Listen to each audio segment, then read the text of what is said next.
Biopsy. We've always said biopsy is the most important thing in diagnosis of cancer. In bone and soft tissue tumors, in bone sarcoma especially, biopsy is usually done after your X-ray and MRI are done. जब आप किसी भी दर्द, गांठ या सूजन की वजह से डॉक्टर के पास जाएंगे, वो आपका एक्सरे कराएंगे, MRI कराएंगे और फिर हमें पता चलेगा कि कहाँ पे क्या खराबी चल रही है, कितनी बड़ी है और वो क्या है, वो जानने के लिए हम बायोप्सी करते हैं. Biopsy in today's time is a needle biopsy. Open biopsy fast है, आज नहीं करनी चाहिए. ओपन बायोप्सी से कॉम्प्लिकेशंस बढ़ जाते हैं. एक आसान सर्जरी डिफिकल्ट या नामुमकिन भी हो सकती है. Also from where to do the biopsy is also very important, and that is why we always advise that the biopsy should be performed by the surgeon who is going to do the final surgery, because the biopsy tract has to be excised.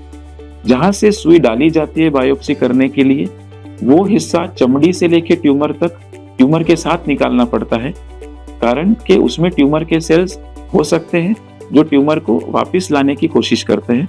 You may get a recurrence if the biopsy tract is not excised, and that is why we always say the biopsy has to be done by the surgeon who is doing your final surgery. Needle biopsy. क्यों हम needle biopsy पे इतना stress करते हैं? क्योंकि वो बहुत ही छोटी प्रोसीजर है.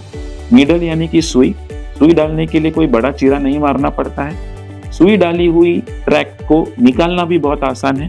स्किन लॉस बहुत कम होता है. You do not need a plastic surgery just because of the skin loss in exercising a biopsy tract. Also needle biopsy एक ओपीडी बेस्ड प्रोसीजर है. You do not need admission, you do not need general anaesthesia. ये local anaesthesia या उसी भाग को सुन करके किया जा सकता है. You can come home, get a biopsy, go home in half an hour and you do not need any admission. Cost effective है. And in terms of accuracy, आप सोचेंगे छोटी सी सुई से कितना टुकड़ा निकलेगा, तो यही चीज प्लानिंग होती है.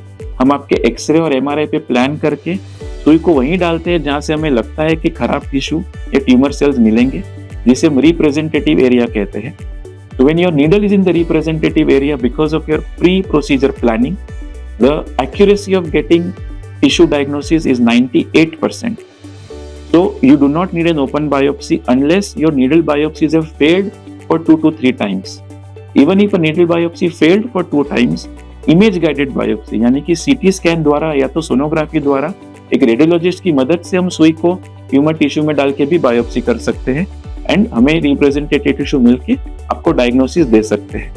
And that is why we stress the fact कि biopsy, needle biopsy should be done and open biopsy should be avoided और reserved for very very special situations where you have failed to get tissue diagnosis after multiple attempts. क्या biopsy नहीं करके सीधा surgery कर दिया तो किस basis पे हम ये सर्जरी कर रहे हैं? आपके एक्सरे और MRI के रिपोर्ट पे. क्या अगर रेडियोलॉजिस्ट की रिपोर्टिंग गलत हुई? क्या अगर जो आंखों को दिखता है वो कुछ और निकला? Your simple surgery will get complicated. एक बिनाइन लुकिंग लीजन, एक सौम्य गांठ में सर्जरी होना और एक घातक गांठ में सर्जरी होना बहुत फर्क है. और अगर बिना बायोप्सी के घातक गांठ को सौम्य मान के सर्जरी कर दी गई तो शायद आप वो बॉडी का हिस्सा एम्प्यूटेशन में गवा सकते हैं.